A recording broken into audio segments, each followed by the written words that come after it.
दोस्तों नमस्कार। आज 69वां एपिसोड विजय भूषण आईपीएस दास्तान का मैं आपके समक्ष प्रस्तुत करने जा रहा हूं। और इस 69वें एपिसोड को प्रस्तुत करते समय मुझे अत्यंत हर्ष हो रहा है, क्योंकि आप जिस प्यार और इखलाक से चैनल को सब्सक्राइब कर रहे हैं, लाइक कर रहे हैं और विजय भूषण आईपीएस दास्तान को जो प्रसिद्धि मिल रही है, इसके लिए मैं आप सबका बहुत ही शुक्रगुजार हूँ।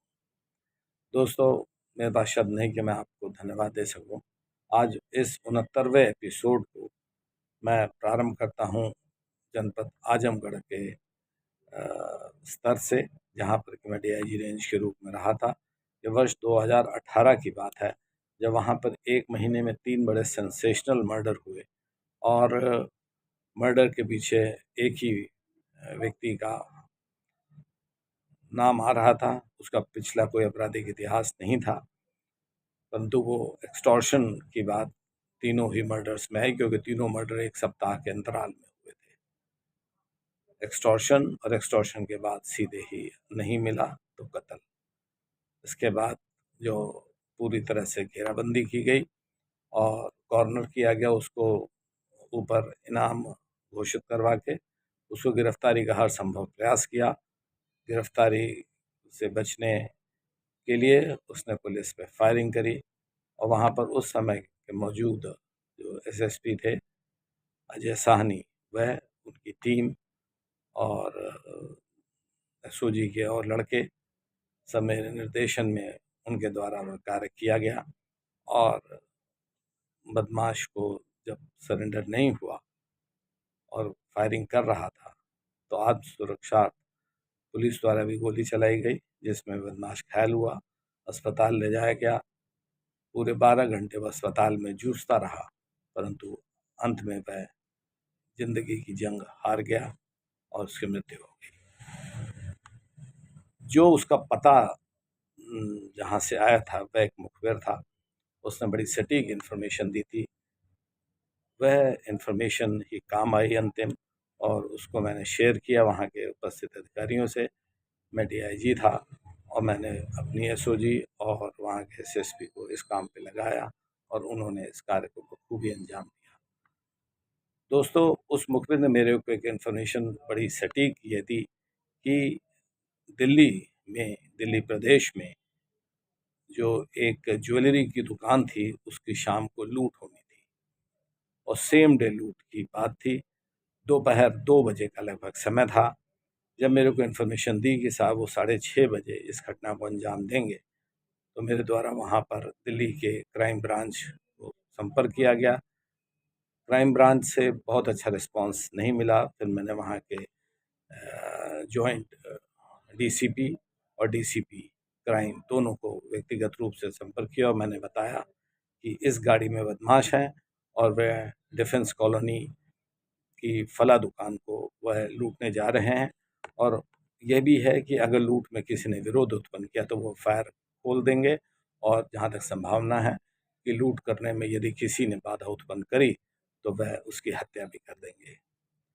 ऐसी सटीक इन्फॉर्मेशन जब मैंने डीसीपी और जॉइंट डीसीपी को दी, उन्होंने वहाँ पर जो है कमिश्नर पुलिस से इस बात को डिस्कस किया कि आजमगढ़ से वहाँ के डीआईजी ने ये सूचना दी है।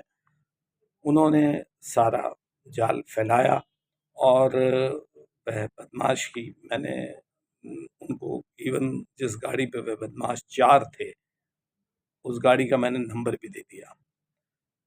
डिफेंस कॉलोनी से पहले जो है सुंदर नगर के पास एक चौराहे पर वह गाड़ी ट्रैक हुई, वहाँ से पुलिस ने उसका पीछा किया। वह जो है बिल्कुल अनअवेयर थे कि पुलिस उनकी गाड़ी को ट्रैक भी कर सकती है, और मेरा मुखबिर जो इतना सटीक इन्फॉर्मेशन देता था, जिसने मेरे को इन्फॉर्मेशन देकर बहुत अच्छे कई काम पूर्व में कराए थे, उसने जो गाड़ी नंबर दिया था उसको मैंने कहा दोबारा। मैं लगातार वह मेरे टच में थे, वहाँ के जो जॉइंट सीपी और डीसीपी क्राइम, वह लगातार मेरे से बात कर रहे थे। जब उन्होंने क्राइम स्थल पर जो गाड़ी को ट्रैक किया तो मैंने उनसे कहा कि अब आप फ़ोन मत काटिएगा और जो इन्फॉर्मेशन मेरे पास आ रही है मैं आपको कन्वे करता जाऊँगा। उसके बाद सुंदरनगर से जो चेज़ हुई, तो ठीक वहाँ पर जो ग्रेटर कैलाश के चौराहे पर उन बदमाशों को इंटरसेप्ट किया गया। उन बदमाशों ने जैसे पुलिस की घेराबंदी देखी, उन्होंने फायरिंग की। पुलिस ने फायरिंग अपने स्तर से की। 3 बदमाश उसमें घायल हुए और जो ड्राइवर था उसने हाथ ऊपर खड़े कर दिए और वह गाड़ी से बाहर निकल आया। तीनों बदमाश जख्मी हुए। वो जो उनका बाद में वहाँ पर सर्च हुआ, सारा यातायात वहाँ पर ठप हो गया था क्योंकि शाम का 6:30 बजे का समय, लोग ऑफिस से लौट रहे थे और निश्चित तौर पे दिल्ली आप जानते हैं कितनी भीड़-भाड़ वाली जगह थी।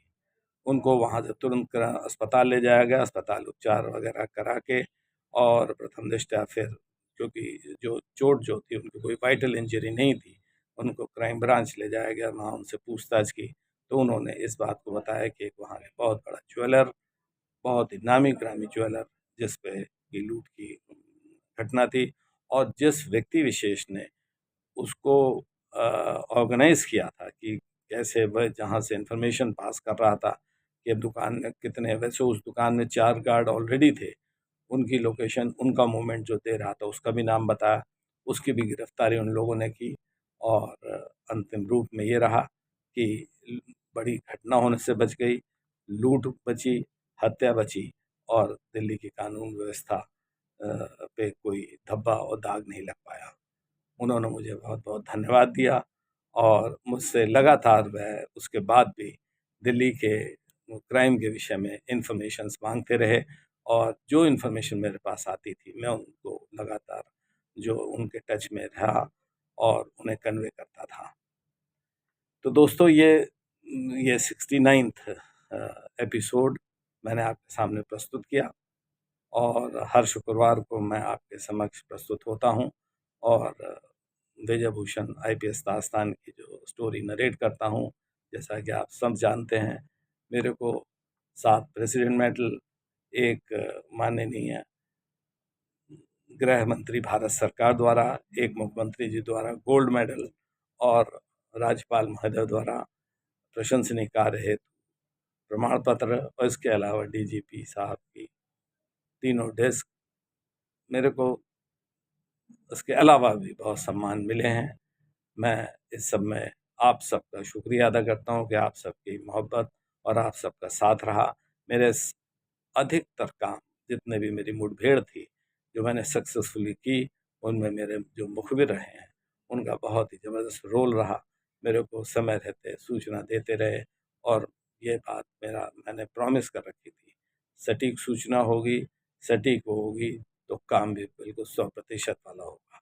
इसलिए उनका कॉन्फिडेंस भी मुझ पे बना रहा और मैं जितने दिन एक्टिव पुलिसिंग में रहा, मैंने तमाम काम किए। मैं 28 तो एनकाउंटर का वादी हूँ और 77 ऐसे कार्य हैं जिसमें 16 जो हैं वो आईएसआई के विरुद्ध जो मैंने कार्रवाई करी है उसमें वादी मुकदमा हूँ और 77 अन्य गैंगस्टर और 307 और अन्य जघन्य अपराध में मैं गवाह हूँ।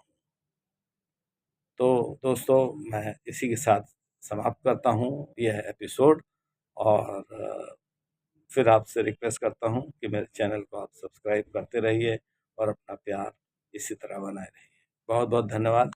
जय हिंद, जय भारत।